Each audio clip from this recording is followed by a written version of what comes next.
Welcome to Topcast, and now to part 4 of my series on knowledge and ignorance, where we're going through Popper's lecture on the sources of knowledge and of ignorance, and I provide some, usually lengthy, expositions and commentary. Where Popper has been coming from and what we've been talking about is the use of observations in order to find some knowledge about the world, and the use of rationality or our reason in order to find out knowledge about the world. But looked at through the Popperian lens, the correct way of trying to figure out how these things come together in order to construct knowledge. Where we'll get to today is the exciting part about fallibilism, how it is that we can finally explain, in part, why it is that despite having access to reality through our observations, or interpretations of our observations, and access to reality through the use of our rationality, our capacity to reason about all of this stuff, that nonetheless we still manage to make mistakes. Errors are everywhere. And so Popper manages to reach this place by standing on the shoulders of philosophical giants. There are antecedent ideas to his, there are predecessors in the philosophical traditions to him. And he is kind of combining the best parts of the ideas of the ancients and the classics in order to come up with an epistemology that is unrivaled. Absolutely unrivaled when looked at as a whole. Others take bits and pieces of this and mash it together and end up producing errors of their own. End up taking things in the wrong direction. End up not understanding how it is that we can have knowledge and the knowledge can be conjectural. A model, a statement, an explanation of reality that's out there that is objective, that isn't going to be the final truth and can always be improved. This is all accounted for in the work of Karl Popper, and he's gradually unpacking this idea for us throughout this lecture. So far, we've explained the history of better ideas in epistemology, the better ideas that Popper says come to us from Britain via people like Bacon and the empiricist notion that you yourself, you, can observe stuff and come to know stuff, and also from the continent of Europe, places like France, and people like Descartes, who gave us the notion that we ourselves as individuals, we can learn by applying our reason. Great stuff. Popper admits this, and I admit this too. Geniuses, both of them, and important anti-authoritarian traditions in both places grew up around these ideas, but also ultimately wrong. It gave us progress beyond mysticism and purely religious ideas, progress beyond the authority of kings and priests. But ultimately, these ideas, the empiricism of Britain and the rationalism of the continental Europeans, also leads to a kind of authoritarianism. Popper today gets through these guys, Bacon and Descartes, and manages to finally come to fallibilism and its long history. He traces it back to the pre-Socratic philosophers, and chief among those is Xenophanes. Properly, he's often called a poet, but really his works on epistemology are famous among those who have enjoyed Popper over the years. And now, of course, they're being reignited, so to speak, by people reading The Beginning of Infinity by David Deutsch. So it's worth perhaps beginning today's episode with that, what is becoming, I would say, famous quote from Xenophanes. And it goes, quote, "The gods did not reveal from the beginning all things to us, but in the course of time, through seeking, we may learn and know things better. But as for certain truth, no man has known it, nor shall he know it, neither of the gods, nor yet of all the things of which I speak. For even if by chance he were to utter the final truth, he himself would not know it. For all is but a woven web of guesses." End quote. From Xenophanes, a woven web of guesses. That's knowledge. And of course, that passage appears in part in The Beginning of Infinity. It is of fundamental importance. Knowledge is guessed. It is conjectural. It consists of our interpretations of the world, and indeed, its interpretation all the way down. Our observations, well, observations are what our mind is doing in order to interpret the goings-on in the brain. These electrical crackles, as David Deutsch sometimes refers to them. Neuronal firings in the brain. That's what our mind is trying to conjure into knowledge via a process we don't really understand. We just know that it's going on. We know that these neural firings are going on and the mind is interpreting these. But where do the neural firings come from? Well, from other nerves that are firing. In the case of sight, it's because somewhere on the retina some cells have been excited and they've sent signals down the optic nerve. And why have those cells been excited? Because photons of light have entered the eye. And all of this long chain of causation, this explanation about what sight is applies, has analogues in all of our other senses as well. And these channels of information are imperfect, error-prone, things can go wrong, they can misfire, and we can never be sure we've never had a misfiring at any time.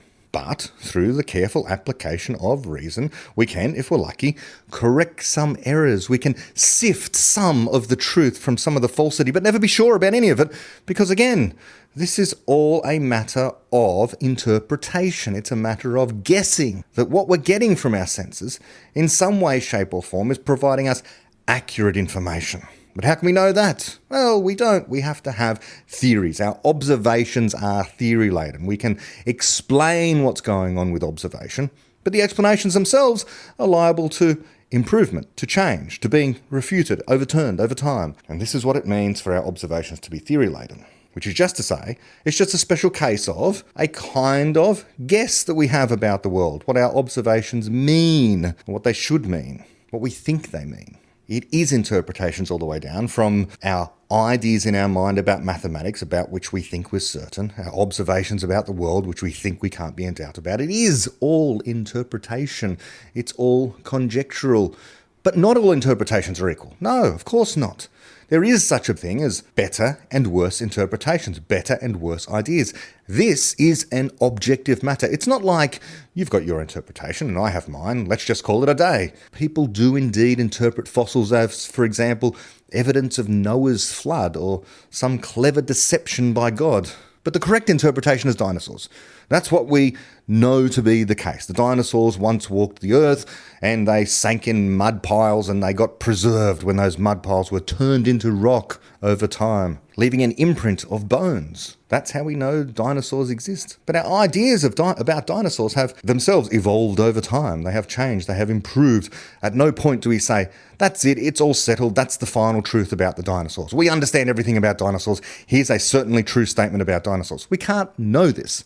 All we can know is that we have a better explanation now than we have in the past. We've improved things, we've come to know things. And the difference, as always, between an interpretation that invokes superstition, something about the flood, the great flood of Noah, explaining why the dinosaur fossils appear where they do, and the explanation that, well, over 62 million years ago, there were these great beasts walking the earth and eventually they got wiped out, and some of them have been preserved from well before that time up until that time in these stratas of rock that we can see beneath the earth. The difference between the biblical ideas and the scientific ideas is, as always, good explanations. But good explanations are interpretations. But good interpretations, good explanations. There really is a closer to reality interpretation, a better interpretation. There really is such a thing as accuracy. Like, this is true even in language, better and worse translations from one language into another. People know this. We don't just say, well, it's all interpretations. If you're interpreting from Spanish into English, well, it's just your interpretation. No, there is a better interpretation. A competent interpreter is going to do a better job than someone who doesn't understand Spanish at all, for example. And so too in science. Anyone can learn the method, anyone can learn how to go about error correction, but there is a difference between good explanations, good interpretations about what the observations mean and what the reasoning implies, and terrible interpretations or completely fictitious and mythical interpretations. But we can't get away from this idea that it's guesswork, it's interpretation. But of course, it's, as I say, more than just this. It's not just pure guesswork. We are checking and comparing against reality, observations, one interpretation checked against another kind of interpretation. It's just that we're not deriving these interpretations, reading them from the so-called book of nature. We're not inducing them in the sense that people like to say we use this method of induction, of repeated observations in order to derive some kind of general law. We mentioned this last time. In fact, we ended on this, talking about how, well, let's go to Popper. This is where we ended. We talked about how Aristotle talked about induction, but he seemed to mean two different kinds of things. One, Popper said, was a method by which we are led to intuit some general principle. That's what he said in the Meno. And the other sense in which Aristotle uses this was a method of adducing. This was evidence, positive evidence, rather than critical evidence or counterexamples. So there in Aristotle, we'd had this idea that we could become more confident in something because we gathered the evidence up and it mounted up and it became convincing at a certain point, rather than in the Popperian sense where the evidence is critical, ruling out certain ideas. As Popper says, quote, "The first method seems to me to be the older one, and the one which can be better connected with Socrates and his maieutic method of criticism and counterexamples." Just by the way, I'm going to be using this word maieutic again and again, as we did in the last episode.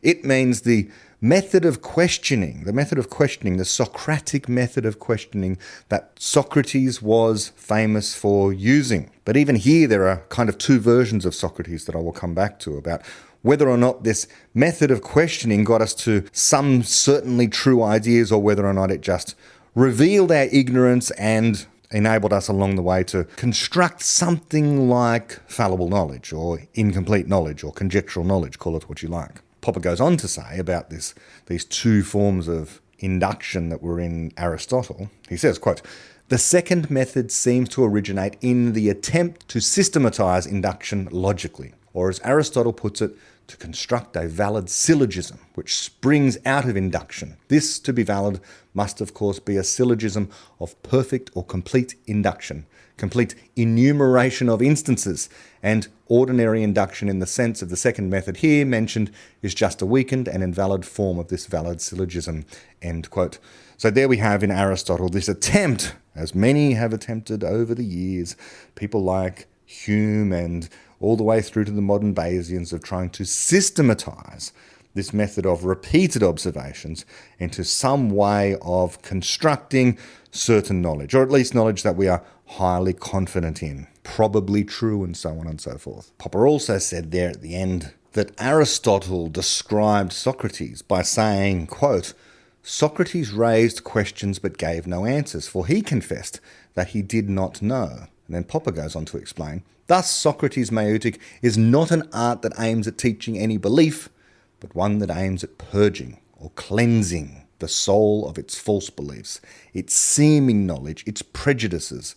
It achieves this by teaching us to doubt our own convictions. Fundamentally, the same procedure is part of Bacon's induction." And that brings us to today's readings. We are up to section 9 of On the Sources of Knowledge and of Ignorance. So let's go on. And Popper writes in this part, quote, "The framework of Bacon's theory of induction is this. He distinguishes in the novum organum between a true method and a false method. His name for the true method, interpretation naturae, is ordinarily translated by the phrase interpretation of nature, and his name for the false method, anticipatio mentis, by anticipation of the mind. Obvious as these translations may seem, they are not adequate. What Bacon means by interpretatio naturae is, I suggest, the reading of, or better still, the spelling out of the book of nature. Galileo, in a famous passage of his Il Saggiatore, of which Mario Bunge has kindly reminded me, speaks of that great book which lies before our eyes, I mean the universe. And we can compare this to Descartes' discourse, end quote. So there Popper is saying that when Bacon appears to be talking about interpretation, as he does in his works, he's really talking about seeing the truth of the book of nature. It's not interpretation in the Popperian sense. The word actually seems to have the completely opposite meaning to what it does today. Back then, this idea of interpretation, or the similar older word that was used at the time, means simply reading the words from the page. As Popper explains better than I can, he goes on, quote, "The term interpretation has, in modern English, a decidedly subjectivist or relativist tinge. When we speak of Rudolf Serkin's interpretation of the Emperor Concerto, we imply that there are different interpretations, but that this one is Serkin's," end quote.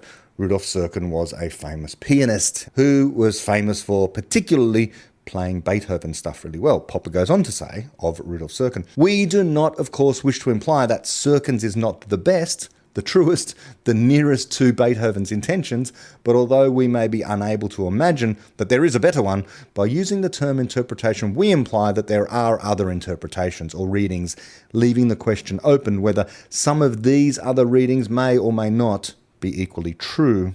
I have here used the word reading as a synonym for interpretation, not only because the two meanings are so similar, but also because reading and to read have suffered a modification, analogous to that of interpretation and to interpret, except that in the case of reading, both meanings are still in full use. In the phrase, "I have just read John's letter," we have the ordinary, non-subjectivist meaning, but I read this passage of John's letter quite differently. Or perhaps my reading of this passage is very different. That may illustrate a subjectivist or relativist meaning of the word reading. I assert that the meaning of interpret, though not in the sense of translate, has changed in exactly the same way, except that the original meaning, perhaps reading aloud for those who cannot read themselves, has been practically lost. Today, even the phrase, "the judge must interpret the law," means that he has a certain latitude in interpreting it, while in Bacon's time it would have meant that the judge had a duty to read the law as it stood, and to expound it and to apply it in the one and only right way. Interpretato juris or legis means either this or alternatively the expounding of the law to the layman. It leaves the legal interpreter no latitude. At any rate, no more than would be allowed to say a sworn interpreter translating a French legal document. End quote. So there we go. This is the way in which the language has changed over time. I should say, I often go on about philosophy is not about debating the meanings of words, but this is not a debate about the meanings of words, but the substance of what people are literally intending. Like, what is their theory? It's a little bit confusing because we've got, as I say, we've got interpret being used by Bacon in precisely the opposite way to the modern meaning of the word, or at least in some modern meanings of the word. And so that actually is a problem here for the history of ideas. Popper goes on. Thus, the translation, the interpretation of nature, is misleading. It should be replaced by something like the true reading of nature, analogous to the true reading of the law. And I suggest that reading the book of nature as it is, or better still, spelling out the book of nature, is what Bacon meant. End quote. So this is just Popper speaking to other philosophers. Popper saying that when Bacon is talking about interpretations of nature, he's not talking about, well, different ways in which we can come to understand scientifically reality. No, Bacon is saying there is no leeway for doing that. What we're doing is we're reading directly. We're getting knowledge straight from nature. Your observations guarantee perfect truth. That's what he means by interpretation. That's the way in which the word used to be used. And that's why he says that interpreting nature, should be regarded as, again, going back, quote, spelling out the book of nature. That's what Bacon meant. Going on with Popper, quote, the point is that the phrase should suggest the avoidance of all interpretation in the modern sense, and it should not contain, more especially, any suggestion of an attempt to interpret what is manifest in nature in the light of non-manifest causes or of hypotheses, for all this would be an anticipatio mentis in Bacon's sense. It is a mistake, I think, to ascribe to Bacon the teaching that hypotheses or conjectures may result from his method of induction, for Baconian induction results in certain knowledge rather than in conjecture. Now, of course, we know that Popper doesn't think this, so just for the listener, especially people who might be new to this, what Popper's saying there is that Bacon's version of induction was thought to result in certain knowledge. This is what it was intended to do. But Popper doesn't believe this, of course. Popper does not endorse the idea of certain knowledge full stop. Popper's just saying this is what Bacon thinks. This is what other people who endorse a Baconian view of knowledge think. And this is what almost everyone who endorses some kind of induction thinks, except perhaps the Bayesians, who only think it results in not certain knowledge, but probably certain knowledge or something like that. But of course, the idea that it results in knowledge that is true with some probability, well, that claim is apparently certain. Or is it? If it's not, if there is some possibility of Bayesianism being completely wrong, then we've got fallibilism, with some needless assumptions about how to calculate the probability of any claim, whilst all the while assuming it could always be false, that is to say, strictly false with probability 1. Anyway, let's go on with what Popper says. Quote, As to the meaning of anticipatio mentis, we have only to quote Locke. Quote, "Men give themselves up to the first anticipations of their mind," end quote, from Conduct Understanding. Popper goes on. This is practically a translation from Bacon, and it makes it amply clear that anticipatio means prejudice or even superstition. We can also refer to the phrase anticipatio deorum, which means harbouring naive or primitive or superstitious views about the gods. But to make matters still more obvious, prejudice, from Descartes, also derives from a legal term. And according to the Oxford English Dictionary, it was Bacon who first introduced the verb to prejudice into the English language, in the sense of to judge adversely in advance. That is, in violation of the judge's duty.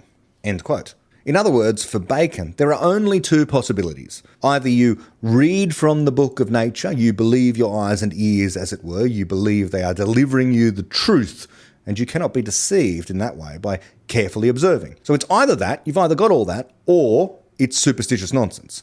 It's prejudice. It's a prejudice of the mind. It's pure guesswork. It's some kind of silliness. There's no middle ground. See the truth or be deceived. But of course, there is a flip side to this so-called deception, this wrong-headed view that, well, Bacon thinks it's a wrong-headed view.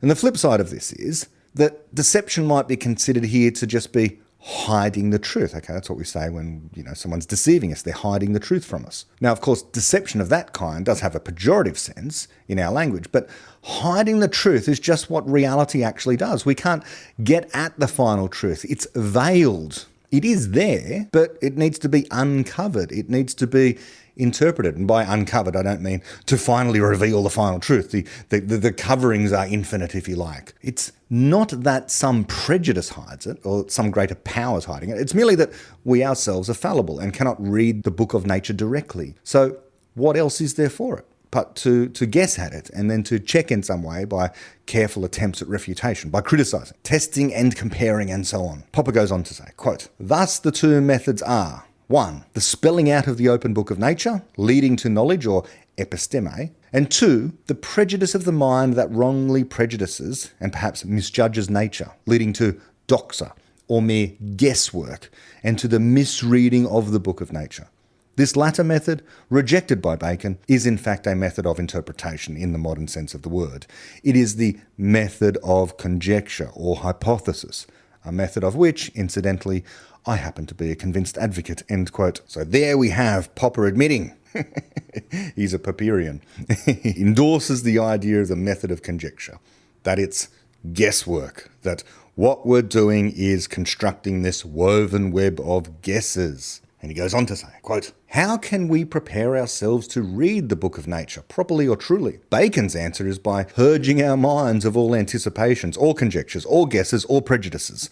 There are various things to be done in order to so purge our minds. We have to get rid of all sorts of idols or generally held false beliefs, for these distort our observations. But we have also, like Socrates, to look out for all sorts of counter-instances by which to destroy our prejudices concerning the kind of thing whose true essence or nature we wish to ascertain. Like Socrates, we must, by purifying our intellects, prepare our souls to face the eternal light of essences or natures. Compare this to St. Augustine's work. Our impure prejudices must be exorcised by the invocation of counter-instances. Only after our souls have been cleansed in this way may we begin the work of spelling out diligently the open book of nature, the manifest truth."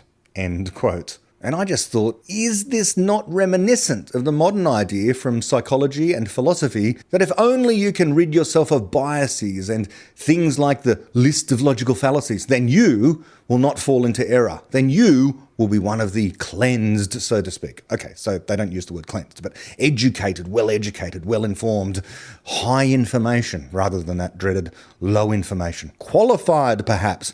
Qualified to read the newspapers.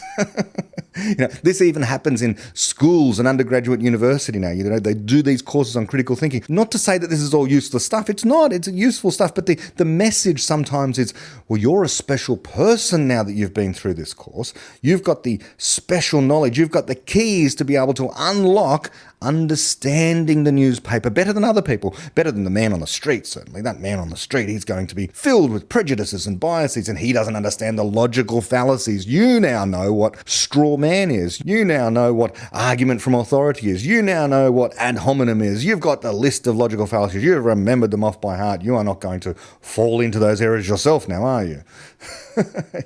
You've been cleansed of the errors. Okay, so this is the modern version of this. It's either this or, as I said last time, some of them maybe you can't cleanse yourself from. Some of the biases and prejudices, maybe they're just there, baked into your genes. This is evolutionary psychology, that we are just condemned to make certain errors, condemned to be, well, supposedly racist and sexist and all sorts of horrible stuff like that. It's just there in our genes. I often wonder, does that mean that the evolutionary psychologist who's explaining these kind of biases that we have, that they themselves admit that they must have those awful qualities? Well, presumably not. Presumably somehow they've cleansed themselves, in which case, well, what does that say about evolutionary psychology? These ideas and impulses we have can themselves be changed. They're just ideas. They're just parts of the mind that we can, if we try hard, correct. They're errors that we can correct. Let's keep going. Popper says, in view of all this, I suggest that Baconian and also Aristotelian induction is the same, fundamentally, as the Socratic maieutic. That is to say, the preparation of the mind by cleansing it of prejudices, in order to enable it to recognise the manifest truth, or to read the open book of nature. Descartes' method of systematic doubt is also fundamentally the same. It is a method of destroying all false prejudices of the mind in order to arrive at the unshakable basis of self-evident truth, end quote. So there we go. This is Popper giving a masterclass in this idea, seeing the similarities of these apparently disparate philosophies and just going to the heart of the matter. Well, they're all kind of making the same mistake. Surprisingly here, perhaps, even Socrates is being thrown in with this, Socrates' maieutic, this method of questioning, because it depends on what version of Socrates we're talking about here, because Socrates comes to us filtered through the words of Plato. And so we don't get a consistent view of the character of Socrates. Sometimes he is the consummate fallibilist. And at other times, well, this method of questioning is supposed to lead you to be able to distill out a final truth, a self-evident truth of some kind or other. So he got most of the right idea there, but this method of questioning doesn't leave you with some final truth. It just leaves you with knowledge, one hopes, the correction of errors along the way. And with Descartes' method of doubt, remember what this is? He's sitting there in the meditations by the fire, he's sipping a little bit of wine, he's a little bit drowsy, and he thinks, well, have I fallen asleep? Am I now dreaming? A little bit too much wine, a little bit too drowsy, I'm sitting by the fire. Is the fire really there? I can doubt whether the fire is really there. I might be laying in my bed. Whoa, if I'm able to do that, maybe I can doubt whether or not my arms and legs are here. Maybe I can doubt whether I have a body. And so he goes, this method of doubt, until he's left with, but hold on, something's doing the doubting. Something's doing the doubting. That something is me, my mind. I exist. Every time I think something, like specifically when I think this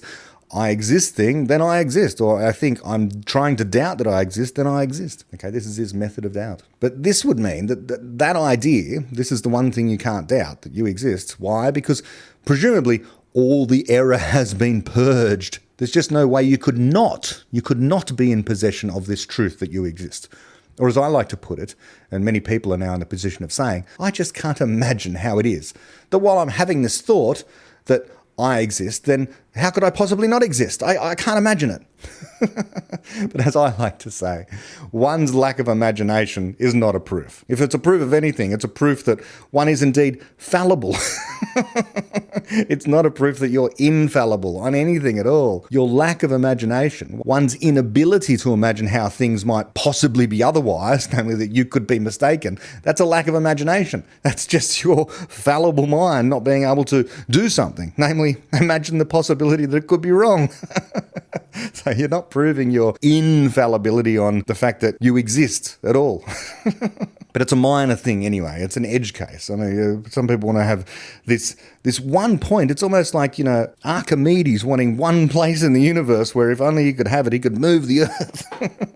Some people philosophically want that thing. They need that one thing. I've got to have this one thing that I'm absolutely certain about, and then I can build all the other knowledge, and then everything else can follow from that somehow like dominoes. It'll all just fall down, and I can be certain of everything, and then I can go around telling everyone that I've got the certain knowledge. Don't worry about that. Just worry about having good explanations or not. Okay, worry about being able to find errors and correct them where you can. Don't go down the silly road of trying to be certain about things, be absolutely sure about things. That way lies dogmatism, and that way lies tyranny. Let's keep on going. Popper goes on. We can now see more clearly how in this optimistic epistemology, and by the way, what's the optimistic epistemology? The idea that we can get to this self-evident certain truth and we can recognize it as such. Okay, so we can now see more clearly how in this optimistic epistemology, the state of knowledge is the natural or the pure state of man, the state of the innocent eye which can see the truth, while the state of ignorance has its source in the injury suffered by the innocent eye in man's fall from grace, an injury which can be partially healed by a course of purification. And we can see more clearly why this epistemology, not only in Descartes, but also in Bacon's form, remains essentially a religious doctrine in which the source of all knowledge is divine authority. End quote. Now that's something that really upsets atheists and rationalists, especially the rationalist atheists, of course. This notion that it's still a religious idea, this idea that you believe in the manifest truth in some way, shape or form. In a sense, it's still this divine idea. There's certain species of knowledge are absolutely certain, you can't be wrong about it, and there's a way of perceiving it and not erring, okay, not being in error. Or at least of being highly confident and being right about how confident you are. You get to a certain point where you're super highly confident, next to certain, or perhaps certain. In either case, it's all feelings anyway, of course. It's being confident and being certain. This is not a standard for objective knowledge, as I've said countless times before. Whether you've got the divine authority, or whether you've got the authority of science, or whether you've got the authority of the experts, or whether you've got the authority of peer-reviewed journals, it doesn't matter. It's all the same error. Okay, this way of trying to validate knowledge is incorrect. We need to replace, as Popper says, the question of our sources of knowledge, therefore this authoritarian idea, with how to correct errors, how to come to identify and correct errors. That's the way in which we make progress. Not trying to say, here's my authoritative source, now we can be sure we've made progress. Popper goes on, quote, "One might say that, encouraged by the divine essences or divine natures of Plato, and by the traditional Greek opposition between the truthfulness of nature and the deceitfulness of man-made convention, Bacon substitutes in his epistemology nature for God. This may be the reason why we have to purify ourselves before we may approach the goddess Natura. When we have purified our minds, even our sometimes unreliable senses, held by Plato to be hopelessly impure, will be pure. The sources of knowledge must be kept pure, because any impurity may become a source of ignorance." End quote. Isn't that beautiful? So this idea here that Popper is explaining is that what we're doing as people, in reality, would be regarded by Bacon and these other epistemologies as being impure, that you introduce some sort of error into your knowledge and therefore it can't be knowledge because the knowledge has to be true. But this is just all wrong. Knowledge does contain error, and that doesn't prevent it from being knowledge, from being the useful information, the information that gets copied, and the information that is actually a statement about reality, though not finally true. It tells you something. It tells you something accurate about the world around you, or coming to understand it, genuinely coming to understand it. What's going on in your mind comes to more closely resemble what is actually out there in the universe. So long as you are following this method of error correction, so long as you're not falling into dogmatism, which is something you have to try and guard against. But the dogmatism begins in, the tyranny begins in this idea that you are observing the truth in some way, or you have reasoned your way to the truth, the final truth. So these are the ideas that come to us from Bacon and Descartes. But there's a virtue in the ideas, this idea that observation is important, of course, and that reason and rationality are important. Of course, there are virtues in this. As Popper goes on to say, in part 10 we're up to now, quote, "In spite of the religious character of their epistemologies, Bacon's and Descartes' attacks upon prejudice and upon traditional beliefs which we carelessly or recklessly harbour are clearly anti-authoritarian and anti-traditionalist.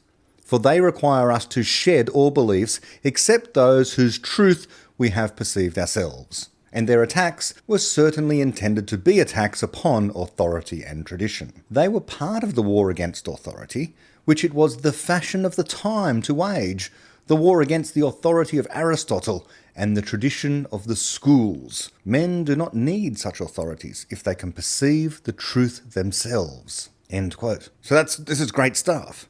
I sometimes wonder today, given the way some academics speak, as if it's true for me but not for thee. You know, like the academics and intellectuals seem to think, well, we are liberated from the authority of superstition and higher powers and so on.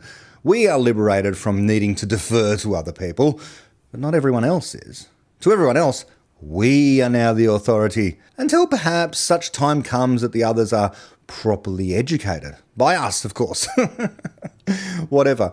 Did Bacon and Descartes actually succeed, though, in liberating knowledge from authority? Well, we can actually ask Popper that question, and in the asking, he will give us another one of those breathtakingly beautiful answers, because he goes on to say, quote, "But I do not think that Bacon and Descartes succeeded in freeing their epistemologies from authority, not so much because they appealed to religious authority, to nature or to God, but for an even deeper reason. In spite of their individualistic tendencies, they did not dare appeal to our critical judgment, to your judgment or to mine, perhaps because they felt that this might lead to subjectivism and to arbitrariness. Yet, whatever the reason may have been, they certainly were unable to give up thinking in terms of authority, much as they wanted to do so. They could only replace one authority, that of Aristotle and the Bible, by another. Each of them appealed to a new authority, the one to the authority of the senses and the other to the authority of the intellect. This means that they failed to solve the great problem. How can we admit that our knowledge is a human and all too human affair, without at the same time implying that it is all individual whim and arbitrariness? Yet this problem had been seen and solved long ago. First it appears by Xenophanes, and then by Democritus, and by Socrates, the Socrates of the Apology, rather than of the Meno. The solution lies in the realization that all of us may and often do err, singly and collectively, but that this very idea of error and human fallibility involves another one, the idea of objective truth, the standard which we may fall short of. Thus, the doctrine of fallibility should not be regarded as part of a pessimistic epistemology. This doctrine implies that we may seek for truth, for objective truth, though more often than not, we may miss it by a wide margin, and it implies that if we respect truth, we must search for it, by persistently searching for our errors, by indefatigable rational criticism and self-criticism." End quote. There we go. Breathtakingly beautiful philosophical passage. Fallibilism. The notion we can always be mistaken. It's just the idea that because of the possibility of being mistaken, of being in error, then therefore we can with some effort correct errors and make progress, which is to say, create knowledge. We can come to know reality better. We don't reach the truth, but in coming closer to reality, we are able to find some truth sometimes, some objective truth in our objective knowledge. We just need to be indefatigable in engaging in rational criticism, as Popper says there. Be persistent in searching for errors. It is that which is the road to knowledge. Not the royal road to truth, but rather the road not yet built towards understanding.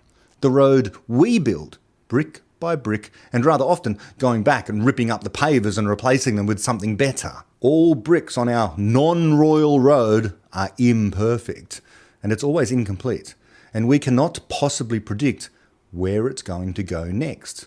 All we know is that we're making progress. We're building this road, the road to somewhere better.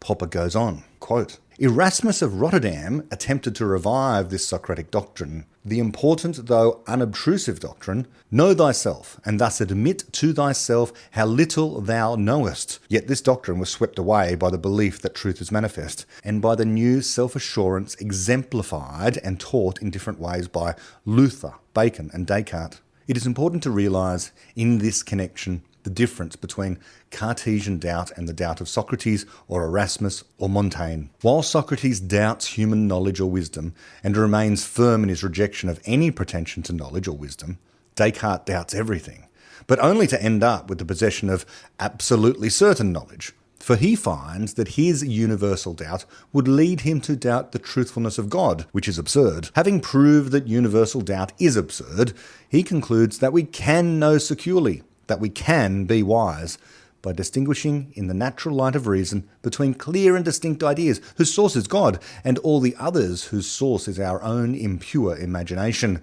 End quote. So, on Descartes' view, we've got access to God through our divine souls, and this guarantees that when we clearly and distinctly perceive something with the light of reason, then we have the truth. We have become infallible. You can be sure and certain, or whatever other term you like, for being in the state of inerrant knowledge. One version of Socrates seems to have endorsed something like this with his so-called maieutic method of questioning that will end up getting you to the truth, or at least never giving you the possibility of actual knowledge. But of course, we know this isn't quite right. We can get to knowledge because knowledge isn't about getting to certain truth. And as I've already said, we have these kind of two versions, these various versions of Socrates actually, filtered to us through the work of Plato constructing this character of Socrates. Because in other moods, Socrates is the consummate fallibilist, as Popper goes on to explain. Quote, "Cartesian doubt, as we see, is merely a maieutic instrument for establishing a criterion of truth, and with it, a way to secure knowledge and wisdom. Yet for the Socrates of the Apology, wisdom consisted in the awareness of our limitations, in knowing how little we know, every one of us." End quote. And that I like to think of as the real Socrates. Of course, that's just a matter of taste. But Socrates, like Xenophanes, seems to me was wise on matters of epistemology. They knew knowledge was indeed possible. It just could not ever be guaranteed true. And indeed, the impulse to search for guarantees, much less think one has a guarantee, was the danger. Fallibilism helped avoid the danger and promote a more humanistic philosophy. Others got there as well, just as Popper goes on to explain. Quote, "It was this doctrine of an essential human fallibility which Nicholas of Cusa and Erasmus of Rotterdam, who refers to Socrates, revived.